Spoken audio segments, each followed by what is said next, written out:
Okay, according to today, what we're going to talk about is equivalent forms of exponentials.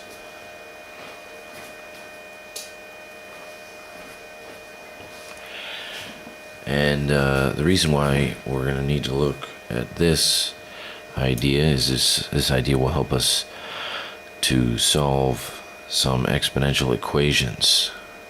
Okay, so in the end, let's start off, in the beginning, let's start off with some of these examples here. So what we're going to want to practice for a little while is rewriting numbers with different bases.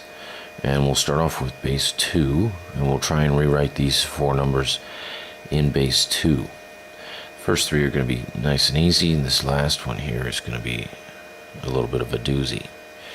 So let's start off with 8.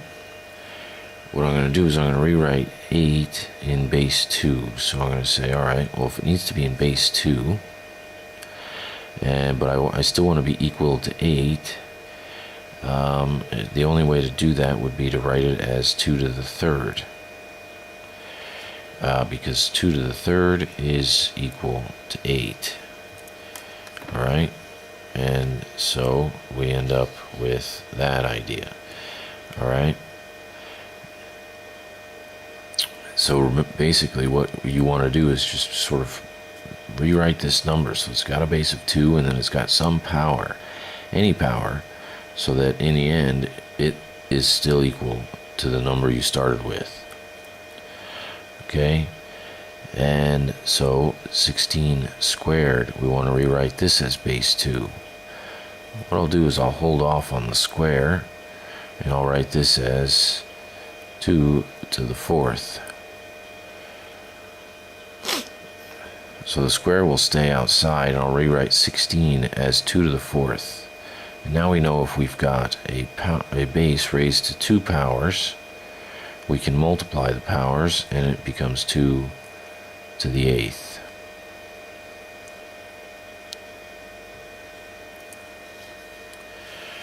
Alright, and we're going to try and write this one as base 2 as well. I know that if I've got the fifth root of something, I can rewrite it as 32 to the 2/5. So the 2 remains as the numerator, the 5 as the denominator. Then I can keep the 2/5. And here I've got 32. And I'll rewrite 32 as 2 to the 5th. 2 to the third is 8. 2 to the fourth is 16. 2 to the 5th is 32.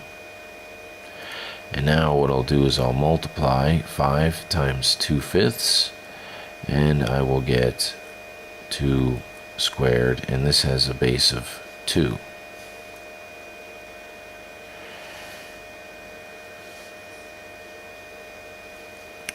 Now this 12, unfortunately, can't be rewritten as a base 2 with a large amount of ease, like the numbers 4, 8, 16, 32, for example. Those will be numbers that will be easily written in base 2. Numbers that will be easily written in base 3 are 3, 9, 27, 81. Numbers that are written in base 4 would be 16, 32, 64. So you can kind of sort of get the idea based on that list that I just mentioned.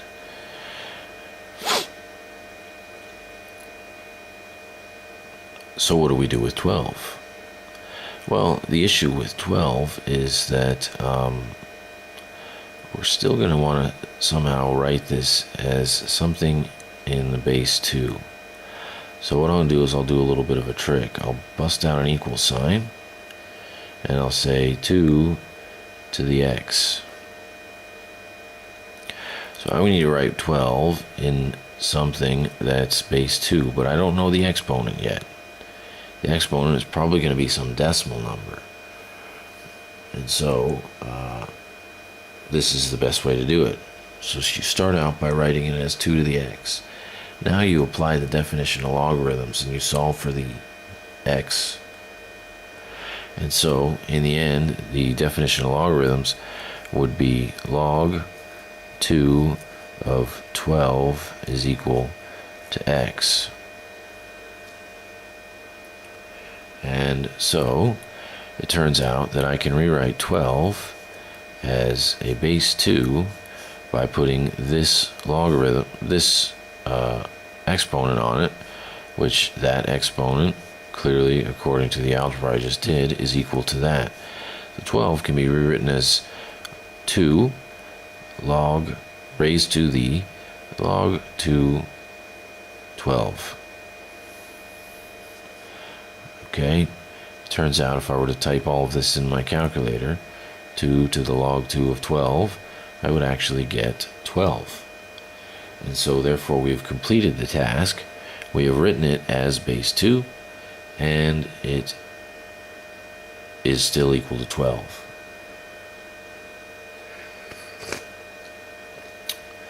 So the reason why we were doing this is we were practicing to assist us with the following equation. Because the main topic for this, one of the main topics for this chapter, is to take and solve exponential equations. So solve the following equation. The problem here is you've got your variables are in the exponent position, and there's a limited number of ways to get them out of the exponential position. Let me write this as a 2 minus 3 just to spice it up a little bit. Alright, so notice I have a 16 to the x minus 6 is equal to a 32 to the 2x minus 3, where the x minus 6 is an exponent of the 16 and the 2x minus 3 is an exponent of the 32. Now, our task is to isolate x, get x alone all by itself. So in the end we have x is equal to some number. So what I'm going to do is I'm going to use the techniques that we just used. I'm going to write 16 in base 2, and I'm going to write 32 in base 2 as well. And so I'll write 16 as 2 to the 4th, and then it still has the exponent x minus 6. I'll write 32 as 2 to the 5th, and it still has the exponent 2x minus 3. And now, as you recall here, if you have a base raised to an exponent and then raised to another exponent, you multiply the exponents like we did up here. Remember, I had 16 squared, so which was 2 to the 4th squared, 2 to the 4th squared, the 8, the 4 and the 2 multiply to be an 8. Well, now I just multiply this by this. Multiplying 4 by x minus 6 is quite simple, and we just rewrite it as 4x minus 24. Because I just multiply this by this. Remember, multiplying a monomial by a binomial, you can distribute the monomial into the binomial. Now I've got 2 to the 10x minus 15. Now we're at a pivotal point in this question. The pivotal point is that we can now cancel the 2's. Technically speaking, we don't cancel the 2's, we actually raise them both to log 2 of 2. But I'll explain that in class why we do that. So in the end, I'm going to end up skipping some steps here in this video, but I'll just cancel this 2 and cancel this 2. And I get 4x minus 24 is equal to 10x minus 15. So note, you can cancel bases if, and I'll write this, they are if they are alone. Notice this is the base. This base is alone all by itself on this left side of the equation. This base is alone all by itself on the right side of the equation. That's what I mean by alone. If you don't understand this statement right here, then you should definitely ask what I mean by that. What I mean by that basically is, what if I had like a plus 4 over here? If I had a plus 4 over here, then this base is not alone, and I can't cancel these bases anymore. Okay? So that's basically the idea. Please don't cancel bases unless they are alone. Now this equation is actually quite simple to solve. 4x minus 24 equals 10x minus 15. So what I can do is I can subtract a 4x from this side and this side. I can add a 15 to this side and this side. 4x's cancels, the 15's cancel, and I get 24, negative 24, and a 15 is, what is that? 9, negative 9,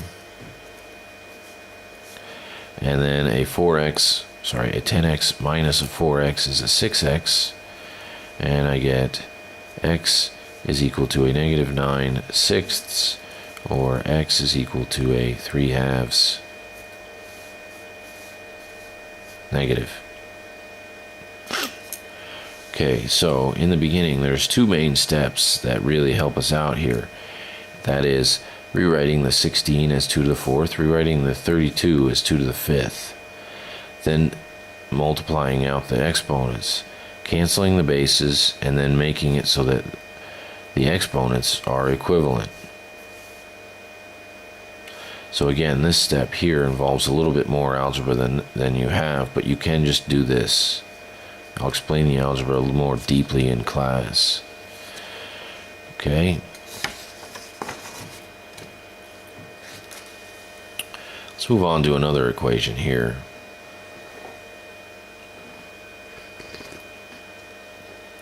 So notice in the last equation I had 16 and 32 as my bases.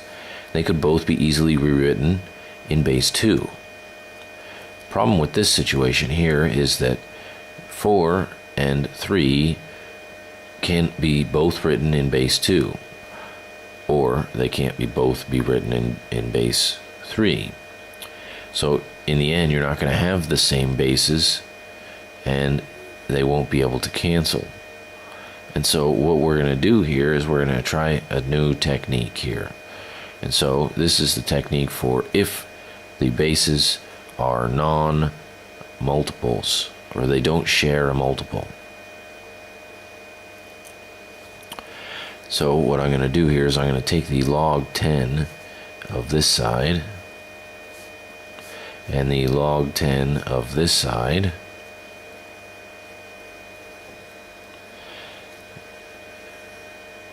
and remember, you can take the logarithm of both of anything basically. So I've got these logarithms here. Now remember that there's a rule that says that if I have a logarithm with an argument and the argument has an exponent, I can move the exponent out to the front. This is called the power rule. So I'll move this exponent out to the front,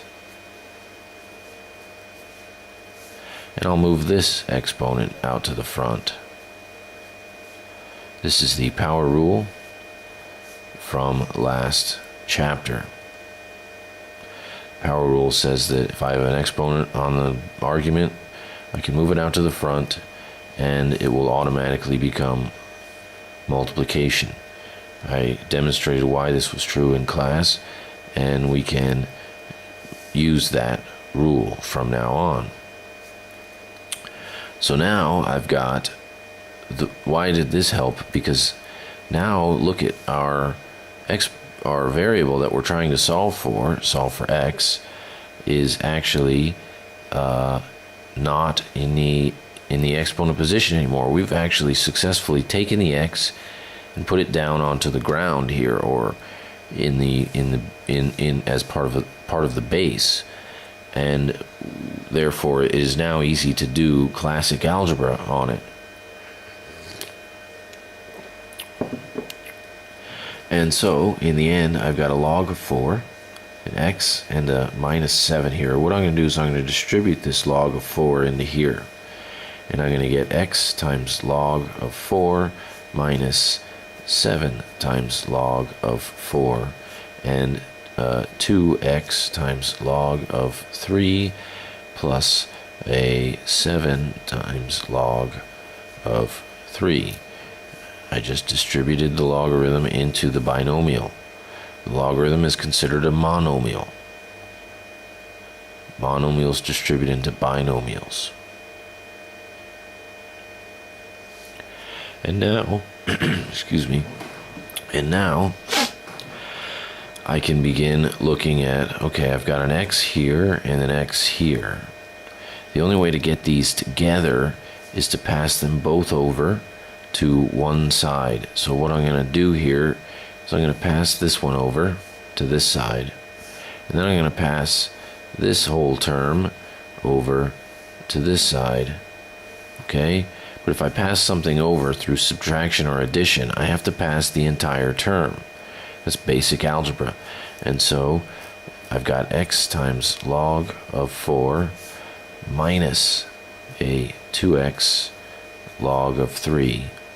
So I've taken this and I've placed it over here, and I'm going to take this and place it over here, which is now going to be a positive 7 log of 4 plus a 7 log of 3.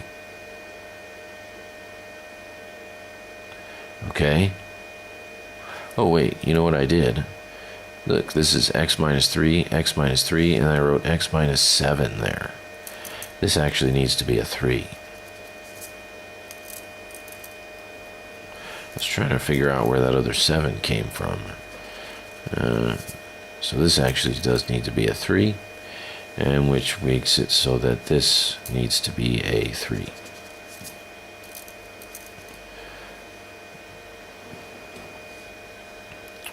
And so there we have it. Now notice our x's are very close to one another, but there's still 2 of them. So the technique here would be to factor out the x.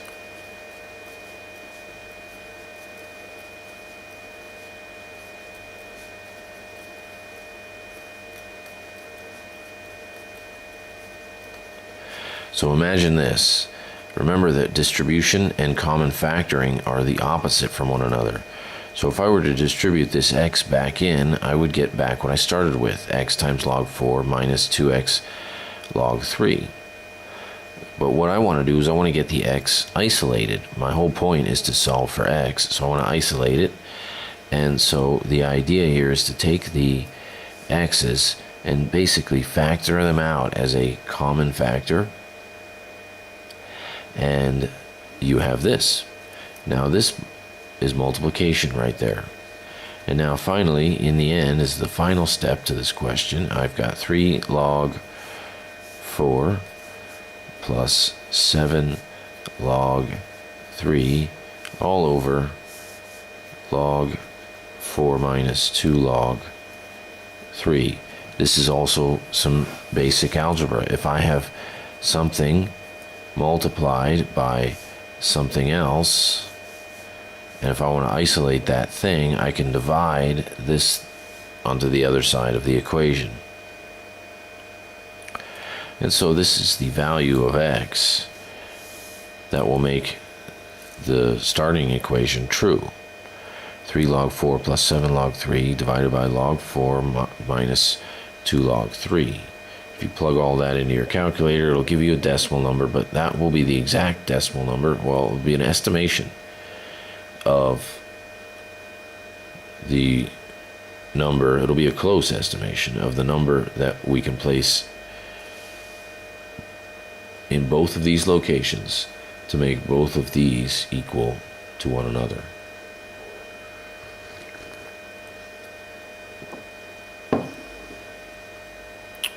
Okay, and so that would be one of the types of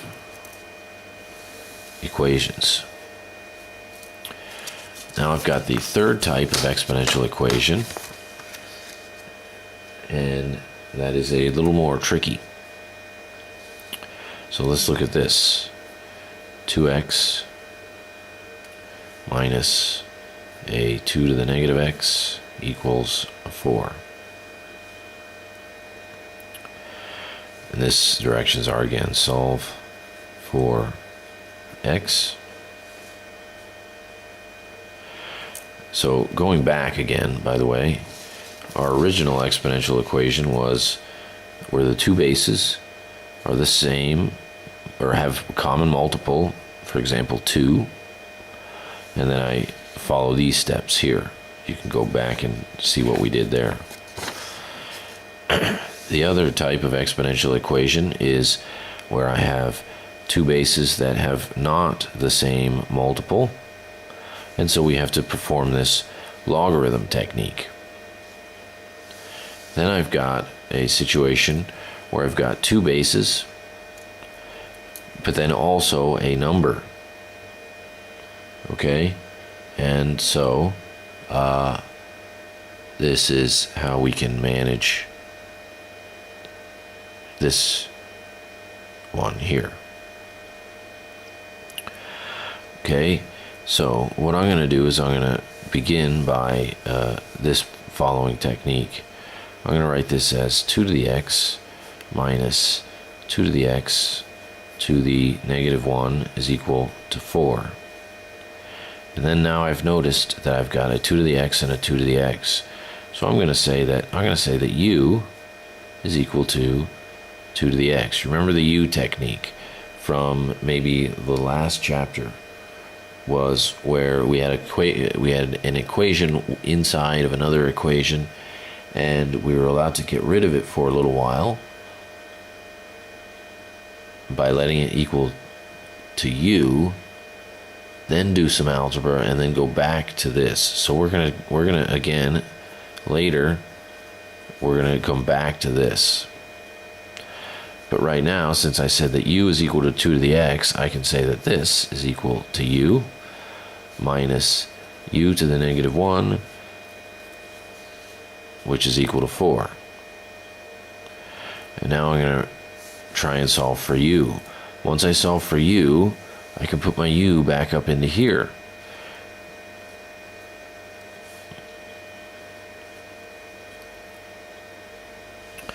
And I'm going to probably get two solutions for u, and once I get those solutions, I'll place them here, and then I'll try and solve for x in these equations here. So this is the main idea. You try and look at some way of pulling out some of the confusing stuff, simplifying it down to something a little more easy, solving for a variable and taking that and putting it into the other equation. Okay, so let's continue with trying to solve for u, which is not what we're looking for. Again, we're looking for x, but u will allow us, it will help us in our quest to find x. And so I'll write this as u, oops, there's a minus sign here, u minus 1 over u equals 4. I notice that I've got u minus 1 over u. The problem here is they don't have a common denominator, so I'm going to try and get a common denominator, and I'll write this as u squared over u minus 1 over u equals 4. Remembering that I can multiply this if I want by u over u, this little term right here. So if I multiply this by u over u, it's equal to the number 1. If I multiply something by number 1, then I haven't changed its value. And looking back at this, if I cancel this u and this u, I get back with what I started. So this and this are equivalent, which is nice because I didn't want to change my side. All I wanted to do was get a common denominator. Now I have a common denominator, so I have u squared minus 1 over u is equal to 4. Now I can take this u and I can multiply it over onto this side. Now note, well, this is good. I can take this u and multiply it over to this side here.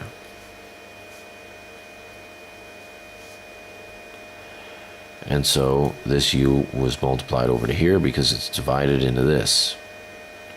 Now I can pass this over to this side, and I get u squared minus 4u minus 1 is equal to 0. And hey, this is actually pretty cool because this is actually a quadratic. I noticed I had a quadratic right when I was about right here. And then I said, all right, well then in the end I'm going to have a quadratic. And quadratics are easy to solve using the quadratic formula. So u, by the way, my a is going to be 1, my b will be negative 4, my c will be negative 1.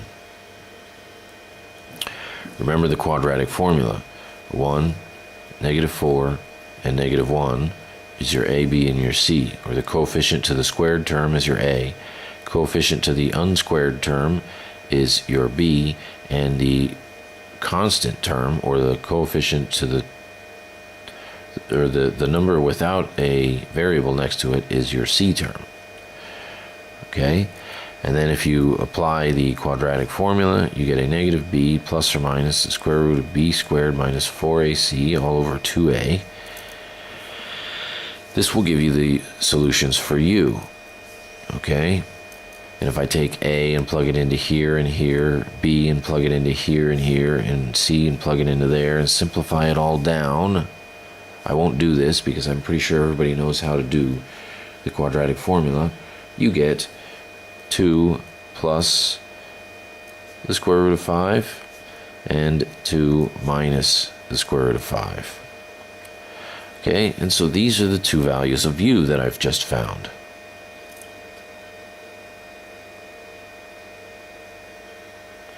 Now remember that I'm not trying to solve for u, I'm trying to solve for x. So what we do, remember, 2 plus the square root of 5, 2 minus the square root of 5 is equal to u. We go way back up here. And we say, well, if u is equal to 2 plus the square root of 5, then I place it right here, and now I try and solve for x. And then if u is equal to 2 minus the square root of 5 also,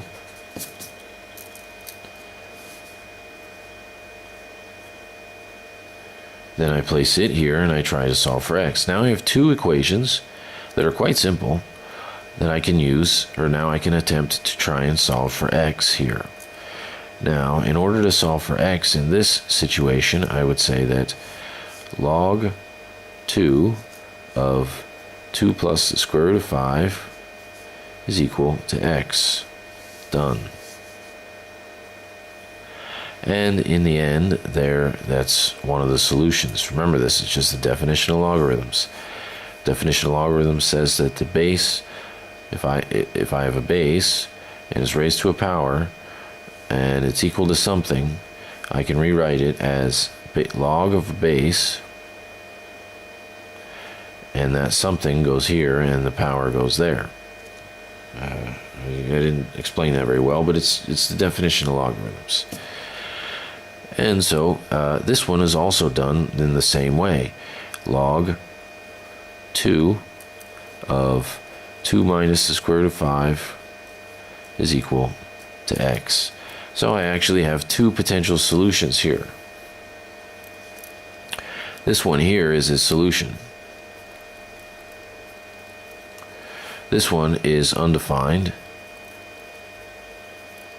Why is it undefined? Because 2 minus the square root of 5 is a negative number. And remember, logarithms cannot take negative numbers as their arguments. Why is 2 minus the square root of 5 a negative number? Well, because the square root of 5 is larger than 2, and if I do 2 minus a number that is larger than itself, it will become negative.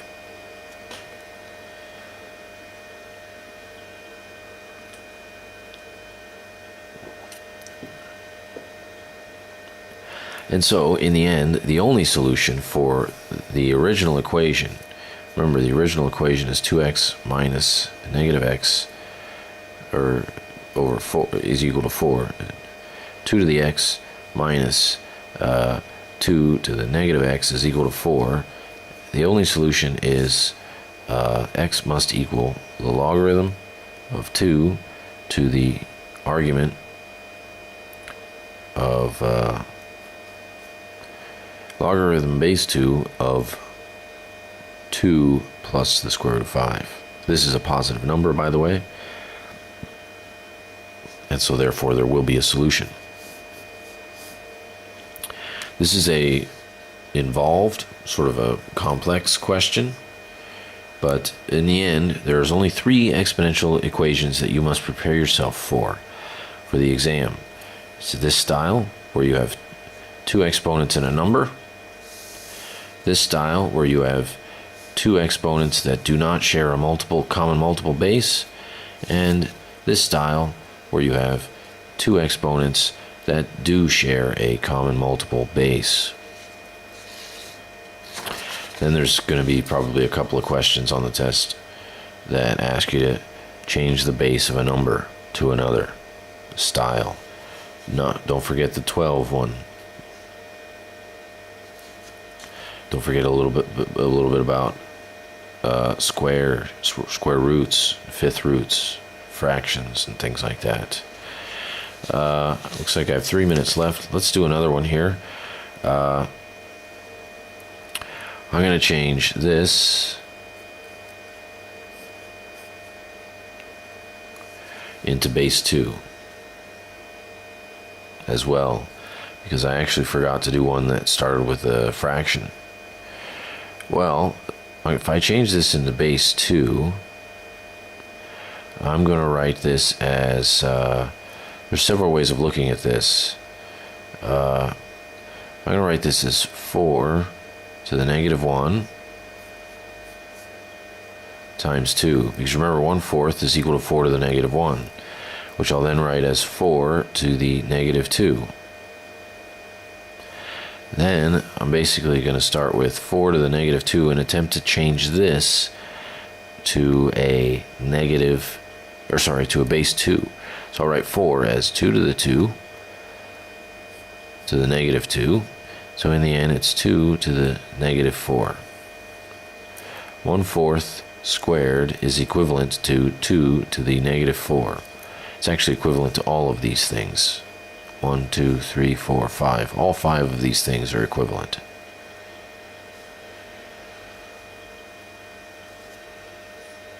Okay, and so there you have it. Practice some of these this weekend, or with your friends at a cafe. I find that cafes and math really do work well together. Okay.